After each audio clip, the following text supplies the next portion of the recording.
देखी एगो लड़का एगो लड़की से प्यार कैले बा। प्यार 10-11 साल चलत बा। लड़किया के बाऊ माई शादी कहीं और सेट कर देत बाने।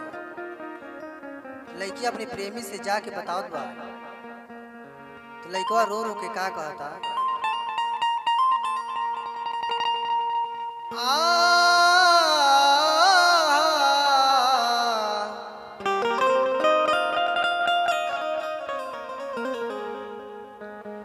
होई जदी जाए के बहरावा,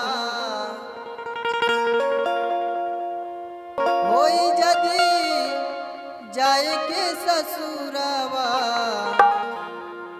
देई के महुरावा जई गए जान, देई के महुरावा जई गए जान, जइबू जब अखिया से दूरावा, जइबू जदी अखिया से दूरावा, देई के महुरावा जई गए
रे